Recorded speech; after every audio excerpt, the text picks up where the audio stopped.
How about a big round of applause for your headliner tonight, Eric Neumann, everybody!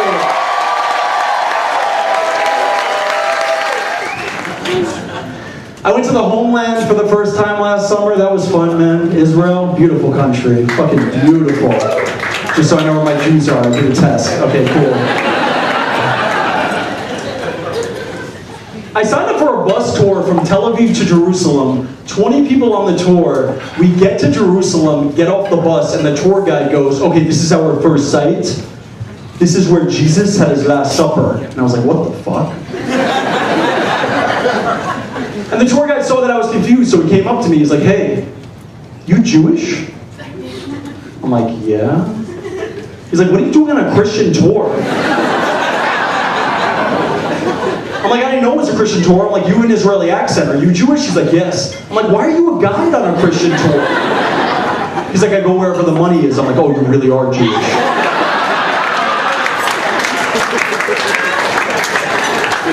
But then it was weird because for the rest of the day, he kept trying to make the tour more Jewish for me.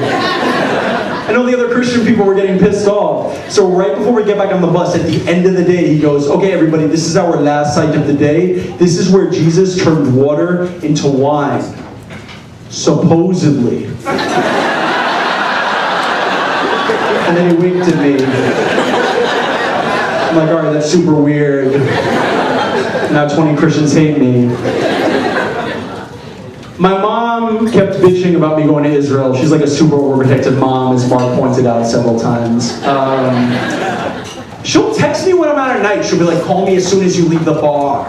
I'm worried someone's gonna follow you home. I'm like, Mom, the whole point of me going out was to get someone to follow me home.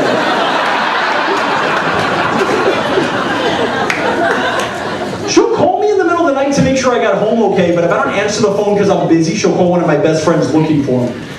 Like, I'm 28, that is fucking unacceptable. So finally I sat her down, I'm like, Mom, you have to stop calling my friends at 4 a.m. You're gonna give them the wrong impression. Right, because my friends are wasted at 4 a.m. I don't trust them talking to my mom on the phone at all. This is how I see the scenario playing out in my head, all right? My mom calls my best friend Joe at 4 a.m. She's like, hey, Joe, is Eric with you? Joe's like, no, I'm all alone. You wanna come over?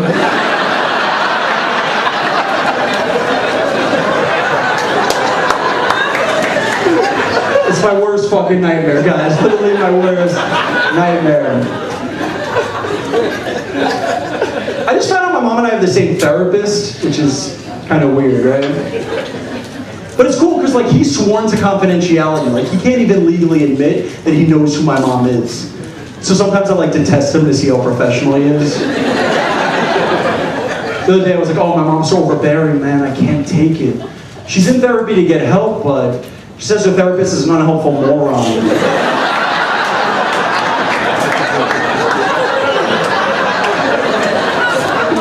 Can't even believe he has a degree, really. He's like, oh, that's weird because I have a patient whose son is a real asshole.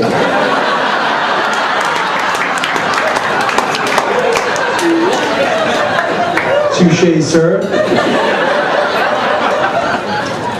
Guys, I figured out my favorite part about the internet. I figured it out, man, my favorite part.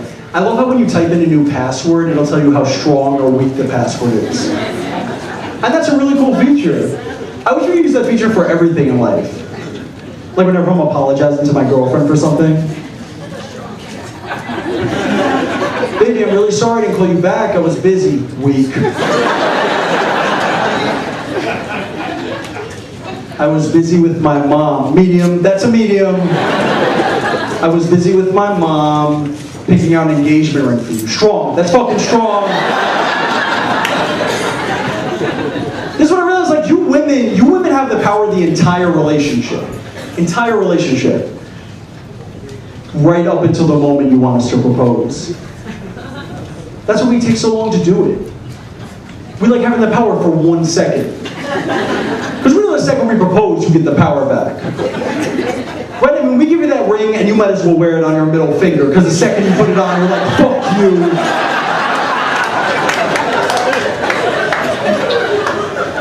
I hate your friends, they're not coming to the wedding.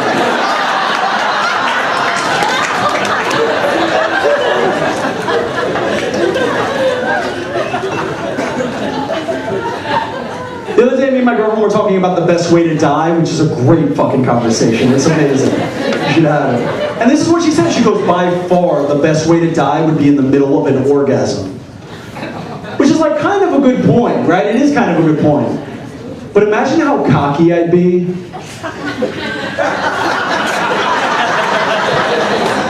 If I was the guy who was with her last. I'd be talking to my friends about sex one day. One of my friends would be bragging and be like, yo, Eric, I once gave a girl 5 orgasms in a row, man. It was awesome. My other friend would be like, so what? I once made a girl scream so loud her neighbors called the cops. I'd be like, guys. That's nothing. I killed the bitch.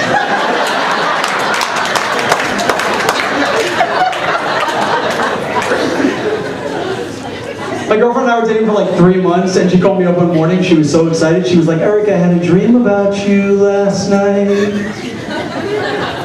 I'm like, how did it go?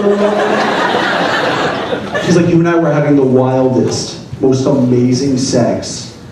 And then later, I got pregnant.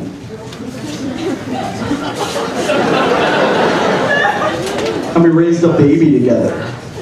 She's like, what do you think? I'm like, I think you overslept a little.